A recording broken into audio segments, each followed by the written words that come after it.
The Fox News and Tech Show. Next on the Fox News and Tech Show, could Eddie Murphy really be married? Can cell phones really be dangerous to your health? Find out more on the next Tech Show. My name's Cassandra. Is it possible I finally get a co-host this week? Find out coming up next.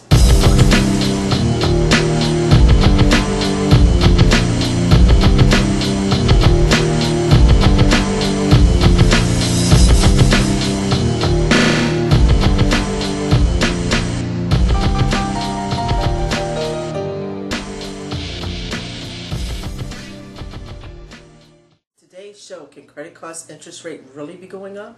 And could Eddie Murphy really be married? And could I actually have a co-host? Maybe. We'll see.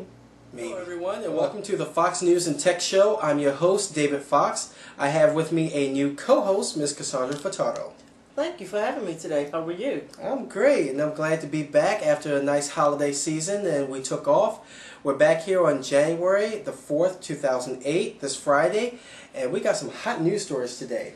Yes, let's hear what they are today. We got a news story about Eddie Murphy's wedding, or was it? Good question. Was it a wedding? Well, the story is Eddie Murphy wed Tracy Edmonds at an island in Bora Bora off the French Polynesian Islands. However, it wasn't exactly a wedding. It was a ceremony that's not exactly recognized by U.S. law. Eddie Murphy is going to have to be reportedly coming back here to the United States to actually get married again, but this time legally. So I wonder where that leaves Tracy Edmonds at this point. Exactly, especially if they have to go through any legal legalities. This is true, but what if Eddie decides to change his mind and not get married legally?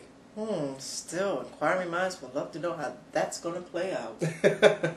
Well, in any case, Eddie Murphy and Tracy Edmonds happily sort of wed in the French Polynesian Islands, and that must have been a heck of a trip traveling back home.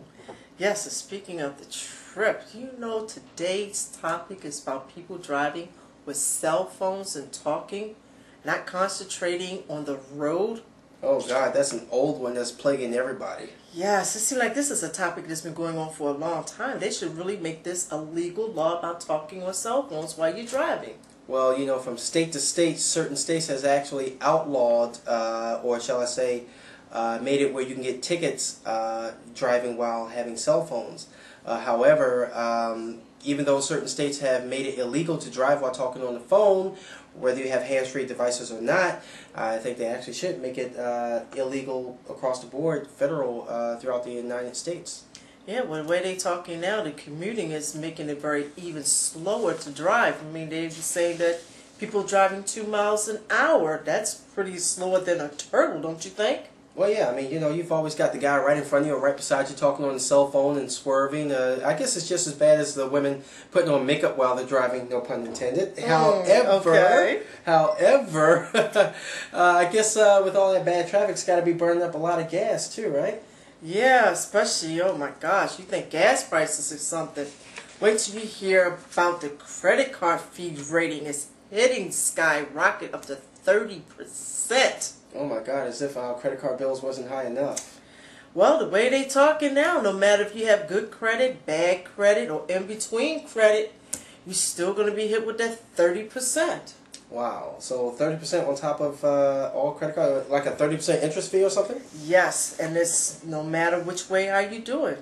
Wow. Even if you got accounts that's been delinquent, even from the major banks, or everything is going to be penalized. Wow, gee, I mean, with that much credit card fee, imagine going to the pump getting gas. Whoa, and that's a topic there that's a very touchy situation. I mean, to get gas with your credit card, and on top of the high gas prices, to pay a 30% fee on your credit card, it's got to be insane. I guess that's why Toyota is happy to be the #2 automaker now in the United States, replacing Ford General Motors holds their place as number 1. However, Toyota being the new kid on the block, raising up to number 2. Ford's not too happy about that, but Toyota's receiving a lot of praise over some of their gas mileage cars, including the Toyota Corolla that's getting up to 41 miles a gallon, and other hybrids that's coming out on the market. That's getting Toyota a lot of recognition and bumps them up to number 2. Well, I wonder how General Motors is going to feel the way they're creeping up, as it's going to push them out.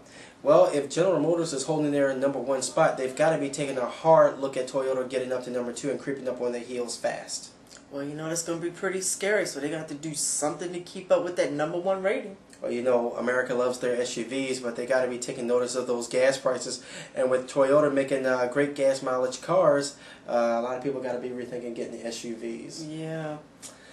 Anyway, that concludes our little news area, and we're about to go into an area of our show called My Everyday PC. This is the part of the show where you, the viewer, get to write into us about your tech problems for our tech support. And today we're going to start off with some very interesting emails. Let's see what the interesting emails leads us to now. Well, our first email is from Monica Winters from Chandler, Arizona, and she writes, Dear Fox, I recently installed an Earthlink CD on my computer, as well as a few other softwares. Every time I download something, it changes my browser's homepage. How do I change it back to the page I want? Well, Monica, actually a good thing to do is to download a good firewall software so that you can either allow or block any software from changing anything on your computer. However, if a page is changed on your computer, here's a good way to change it back. Whoa, stop now. You cannot watch the whole show right here on this site. You need to subscribe on iTunes. Watch our show every week on iTunes, and you can get the information on our website at thefoxtechnews.blogspot.com. Go to the site, get the information for iTunes, and join us there. See us every week on Fridays. Thank you. And that's all the time we have for this week's show. We do thank you for joining us. I also would like to give a special thanks to my co-host this week, Cassandra Furtado. Thank you for having me. And hopefully we'll get you to join us every week right here on the Fox News and Tech Show. Yes, how do we find out more? Actually, more information is on the website. We're now broadcast on iTunes. Our website is thefoxtechnews.blogspot.com. I almost couldn't get that out. See? Gotta get used to her. New co-host. thefoxtechnews.blogspot.com. We hope you get us every week right here on iTunes. Right? Right. Thank you for having us. Okay, bye-bye. See ya.